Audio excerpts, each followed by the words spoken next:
You see over here to my left, there's a little pond of water. I'm going to be back as well. Every place, there are a lot of these around here, a lot of water around here. Even in the Birkenau camp, there are little places like this. Just outside the camp, a place called Harmensa, which is not too far away, just to the south. Lots of water. Human remains are in their ashes. They dumped ashes in every body of water, small and large, from the the Vistula River to little ponds like this, little standing water. I'm going to go over here to this and take you to a very solemn place.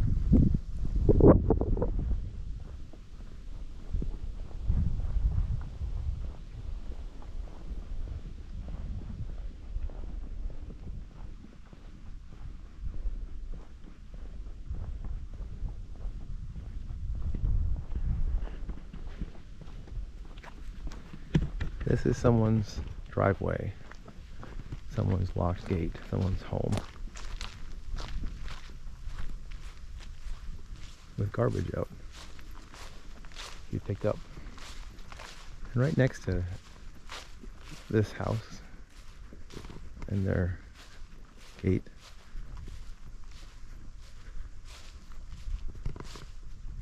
a very terrible area.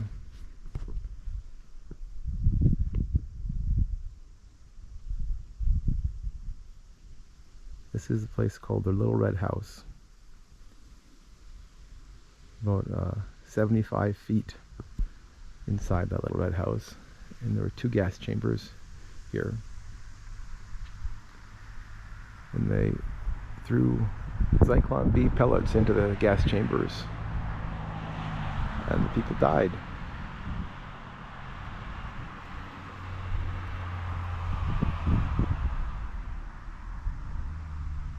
At first they buried the bodies, but then after a while they dug them up and they burned them. Yeah, this is one of the very first places. This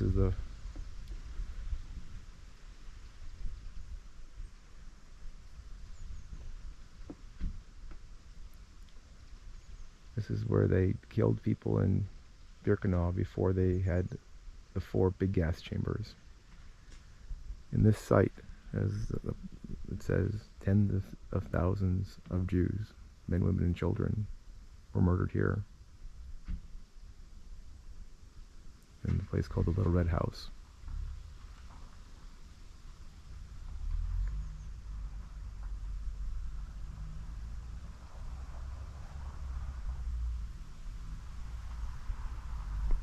When they built the 4 larger gas chambers, they demolished the Little Red House. And then, of course, they tried to cover up the evidence of all of the gas chambers by destroying them as well before the evacuation of the camp in 1945. So this is one of the first places where people died in the Holocaust with Zyklon B gas.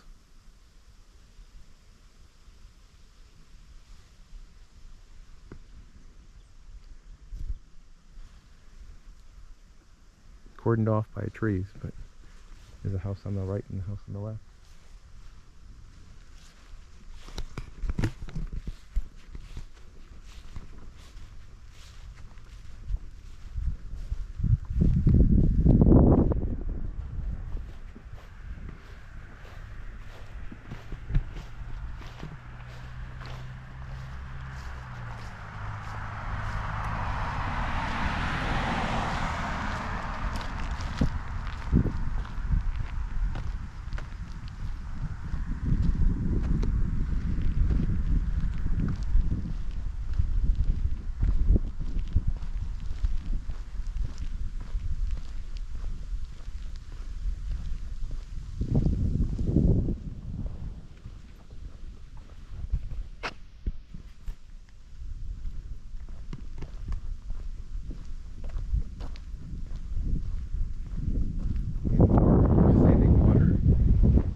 ashes of human remains were dumped.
Contrast these areas over here compared to the camp, just a short distance to my left, in terms of who's here.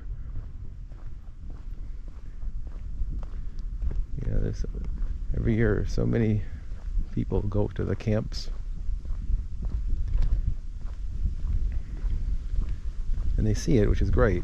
They learn about the Holocaust and they understand the atrocity that occurred there. But there's so much other stuff that's just so close that is important too. Now they closed this off. I wonder why. This used to be open to the public. Now it's locked. This is a place where Soviet soldiers were executed and buried, a mass grave of the Soviet soldiers. I wonder why they closed this off. Is it? Maybe it's not closed off.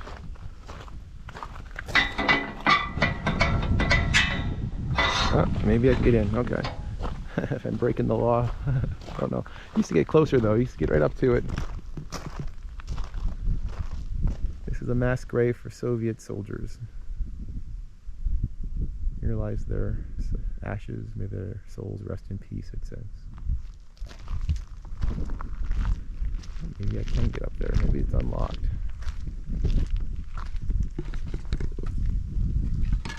It is unlocked. Very interesting. So in this area is a mass grave.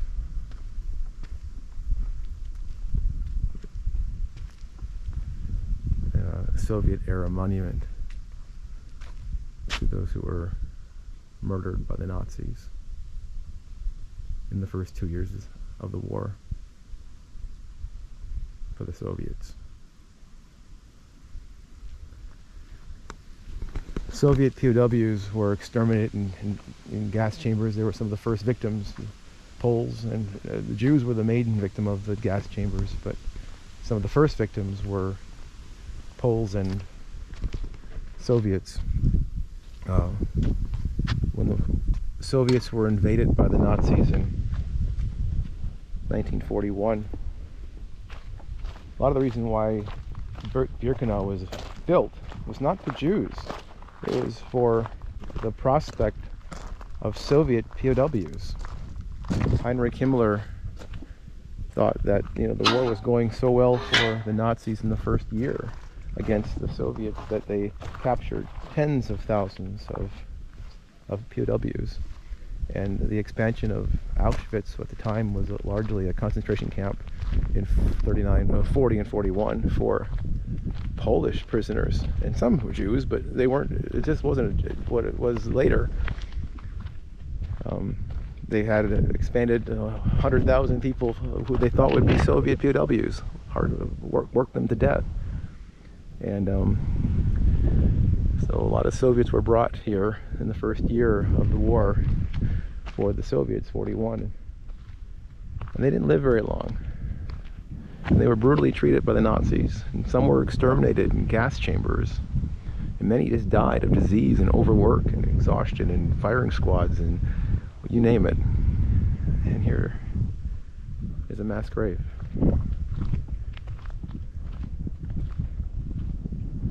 This is where the road ends. There's a small road here that goes to another bigger road. And this is where the path begins. And the path takes us to more interesting sites along the that again no one goes to. And I first ran on this path in 2016 and didn't know what it was, and I kind of got freaked out because I thought I was going into places where I shouldn't. And I went back in 17. I did some research in 17 and went back here, and then 19 again. I took some of the folks from the Auschwitz group that I was with in my car here. I parked back there and I walked. We walked and saw some things that just very few people see. It's been 3 years since I've been here, so I don't know if it's changed much, but this path will become less of a path and more of a grassy path before you get to the main part. Maybe they've done more to it. But back here, this is the very back of Auschwitz-Birkenau. This would have been outside the camp. It would have been fields. It would have been part of the agricultural part of the camp. So people work here. People would leave the camp in the front and they'd walk around to the back. Slaves, prisoners, Soviets, Poles, later Jews, worked these